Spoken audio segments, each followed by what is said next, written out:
Ils étaient nombreux, les Quinois et Quinoises qui ont afflué à la place des artistes pour y découvrir l'exposition L'eau fardeau. En présence du gouverneur de la ville de Kinshasa, qui s'est chargé de la coupure du ruban, l'ambassadeur d'Espagne a appelé les personnes présentes à la cérémonie à la compassion vis-à-vis de ces femmes rurales. Cette exposition s'appelle L'eau fardeau. Et cette réflexion, je voudrais aussi un peu, en quelques mesures, signaler la voie à suivre pour essayer d'alléger le lourd fardeau que beaucoup de femmes congolaises aujourd'hui subissent à une grande partie du territoire national. Les femmes rurales ont aussi le même droit que les femmes de la ville. Et ces photos montrent en fait les moments de dur labeur qu'endurent ces femmes dans l'exercice de leurs tâches quotidiennes.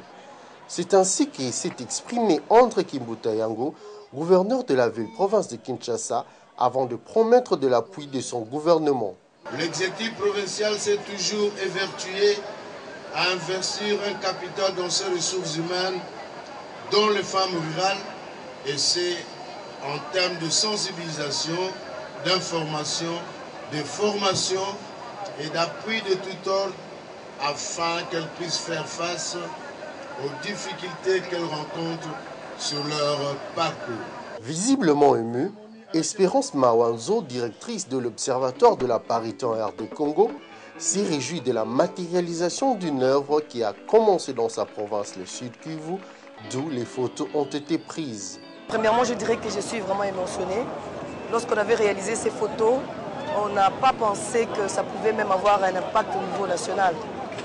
Comme venait de le dire son Excellence, Monsieur le Gouverneur, et les femmes du Sud Kivu ont subi beaucoup des problèmes dans la guerre et elles continuent à travailler pour nourrir et pour vivre leur famille. Alors nous, on avait voulu manifester en faisant ces photos. Donc l'objectif, c'était d'abord de choquer les gens, que les gens voient comment les femmes elles subissent des tâches très lourdes. C'est pour cela qu'on a même intitulé l'exposition « Lourd fardeau », pour voir comment on ne peut pas essayer de partager ces tâches-là au niveau familial et au niveau scolaire. Alors nous avons apporté, ça représente seulement la province du Sud Kivu, mais les mêmes problèmes, on vient de le voir aussi à travers les photos de Kinshasa. Pour moi, c'est une fierté pour notre organisation. On a réalisé une photo pour la province du Sud Kivu. Demain, ça sera pendant l'exposition pour la province du Bas-Congo. Parce qu'à chaque fois qu'on parle de la promotion de la femme, on parle de la parité. Dans notre société, on voit plus les femmes ministres, on voit les femmes députées, on voit les femmes qui sont dans les bureaux, mais on oublie cette femme-là qui représente plus de 70% de l'économie de notre pays. Elle nourrit ses enfants, elle nourrit sa famille, mais le jour qu'elle tombe malade, elle est oubliée. On ne parle pas d'elle, on parle seulement des femmes qui sont dans des bureaux. Nous, on a voulu qu'on voit, que les gens voient, que les gens soient choqués et que ça puisse créer des décisions, des réflexions au niveau de la population quinoise et quinois.